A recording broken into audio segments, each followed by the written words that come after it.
This is verse 40 of the 13th chapter, Gospel of Matthew, continuing Jesus' explanation of the parable of the wheat and the tares, indicating that both wheat and tares, according to this particular approach, are people.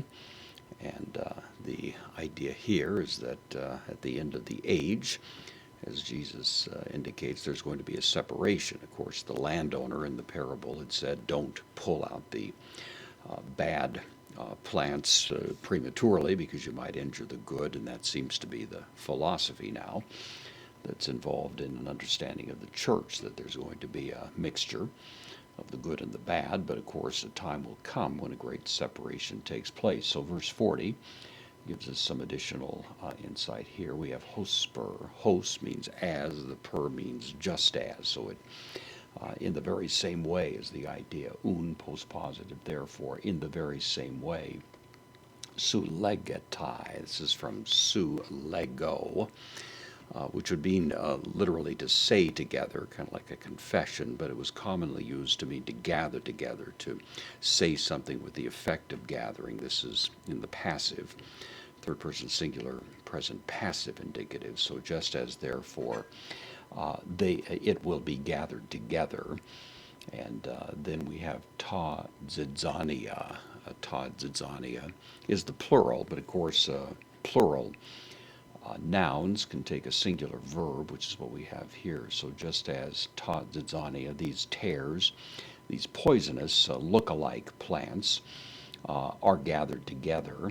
Kai, conjunction, puri, this is pur, the word fire, dative, meaning the dative means by means of fire.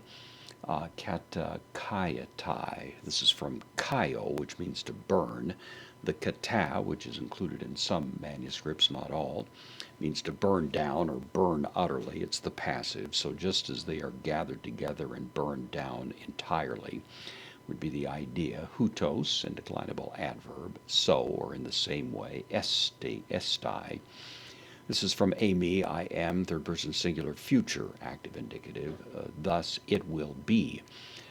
In, preposition with the dative. Te, sun telea.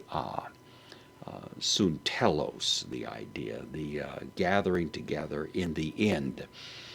There is a debate that's carried. Was this referring to the end of the Old Covenant age? And Jesus is describing the cataclysms that fell upon Jerusalem. Could be.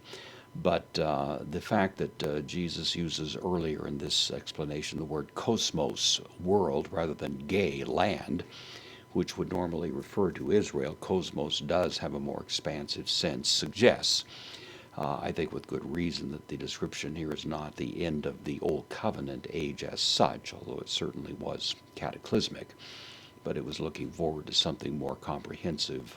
The final judgment at the end of the world would be the end of human history in its normal progress. So thus it will be in the consummation to ionos of the singular age, referring the age again. I'm taking it to be the end of human history as such. So it's a sobering warning, of course, that Jesus gives, that even though the church may be a mixed bag through history, that there was and will be a final accounting, a final separation of the wheat from the tares, and that is certainly a consistent message borne out in other texts than this one, but this is a very important one addressing that issue.